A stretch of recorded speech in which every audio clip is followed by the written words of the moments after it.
Yo. So 95% of your day is controlled by your subconscious mind. 95% of your day is controlled by your subconscious mind. 95% of your day is controlled by your subconscious mind. That means 5% of your day is controlled by you. And we don't seem to realize that or think about that. When it comes to mindsets and things like that, it's difficult, to say the least, to change your mindset. And when I hear people talk about mindsets, you change your mindset, but they're not giving you a way of doing it, it irks the shit out of me. Welcome to Disruptive Minds. I'm your host, Jerome A. Carter. The A stands for always learning. So 95% of your day, every day, is controlled by your subconscious mind. Now, how does that work out? When you go to work or go to school or drive somewhere or whatever, you're just going through the motions, right? You think you're making decisions. You're looking at the lights and stuff like that. So you're making sure you're not hurting or killing nobody. But at the end of the day, it's still run by your subconscious mind. You ever drove home, didn't know how you got home? Subconscious mind, right? But there are times where you're on the path and you're going somewhere and you hear that turn right. Just turn right. And you're like, I'm making this left. I always make the left to get to the store. So you make that left and somehow you hit traffic. Something happened. They blocked the road. Tree fell. Whatever. And you're like, damn, something told me. If you've ever said something told me to do something that went against, that disrupted something you were already doing, that's the part I'm going to talk to you about. That's your disruptive mind, right?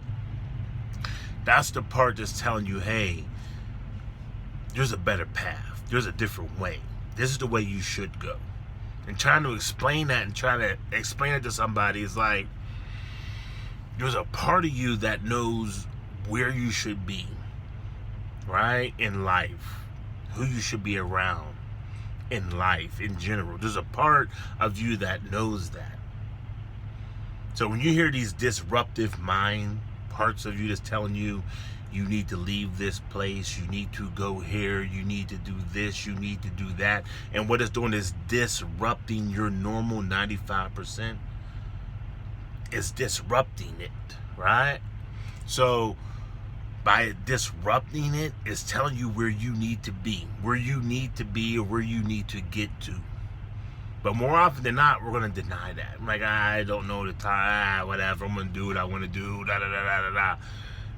But it never turns out right. It never turns out right. It just doesn't. I've been doing this for years. Years. And I said this before, the last 15 years have been different than the other 31. Why? Because I'm starting to follow my mind. When it tells me, okay, make a video. Right? Start writing things down. Make these t-shirts. Put a t-shirt on. Go back into a truck. Right? Do all these things. You start flowing better. You start seeing things differently. I talked about the omens. You start to see things differently. Things start to affect you differently. You'll be like, wow. You'll be wondering why these things are occurring. You'll question yourself, like, why? What's going on? Why am I feeling better, eating better, walking better, talking better? Why? It's because that little voice, that disruptive mind, is telling you to do these things and you're doing them. That's that path you should really be on. That's that path. That's the path. I'm telling you, that's the path you should really be on. Is it an overnight process? No. Is it a monthly process? No. Yearly process? Possibly. The more you focus into your staying focused, the more you focus to stay focused on what your disruptive mind is telling you what to do and how to move, and the faster you're going to get to your happiness. And everybody has an individual happiness. Don't ever get that twisted. Your happiness, my happiness, other people's happiness is not the same. And I think that's what the whole American dream, everything else, they just gave you, hey, look, follow this, you'll be happy. Right? 80%, 80%, they're cool with that. It's the 20%ers that are like, there's this, I'm not happy. I did everything right. I said it before. What do you tell a person who did everything right, followed all the rules, but things are just don't work for them? For whatever reason, it just don't work. They tried it. They prayed. They did everything they're supposed to do, and it did not work. What do you tell those people? This is what I'm going to tell you. This is what I'm personally observing, personally experiencing. You have to start writing things down, first of all, because you got to start seeing where you are to get to where you need to get to, right? Secondly, you have to start listening to that disruptive part of you.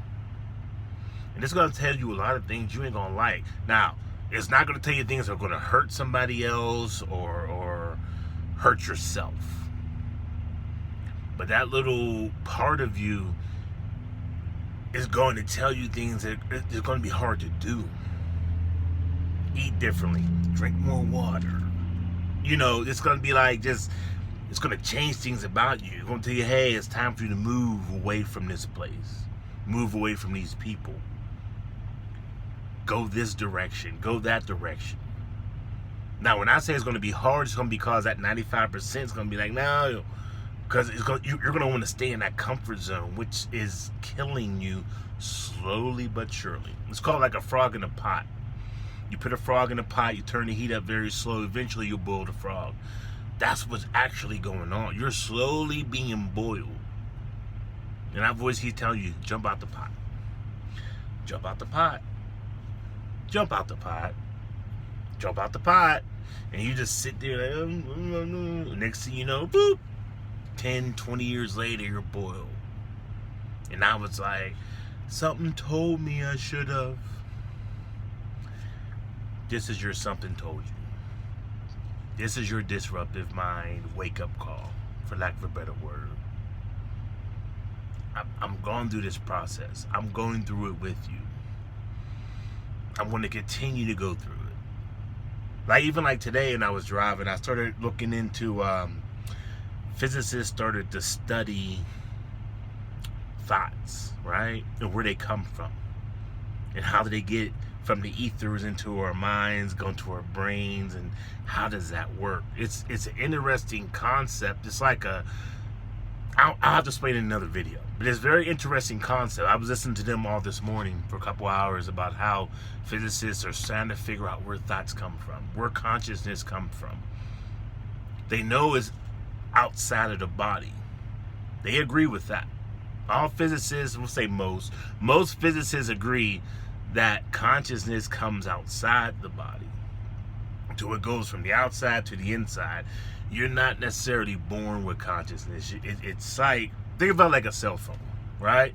You have a cell phone. Your brain is a cell phone. The internal guts of it, you put it all together, or the phone is made at, right? Blah, blah, blah. But it has no signal. There's no signal. You charge your phone up. You get on a carrier, AT&T, whatever, what happens? Boop, you get a signal. So what came first, a signal or the phone? You would have to say the signal came first. Because if you got the phone, there's no signal, the phone don't work. So there's always a signal first. And the phone is just receiving the signal. Told you, it's an interesting concept. So with that being said, there's something outside of you that's telling you, hey, I got a better place for you to be. I can help you get to where you're going to be happy with who you are. But you have to follow these small directions, like almost like a video game where you're controlling the avatar. And you know that you, like the old Super Mario or some type of game where you're the character and you're the first man shooter or whatever, you know how to get to point B, right? And you're like, okay, I gotta go through here, blah, blah, blah, blah, blah, right? The person playing the game knows how to get there. But now they have to navigate the game to get there. And that's where these little instructions come in at.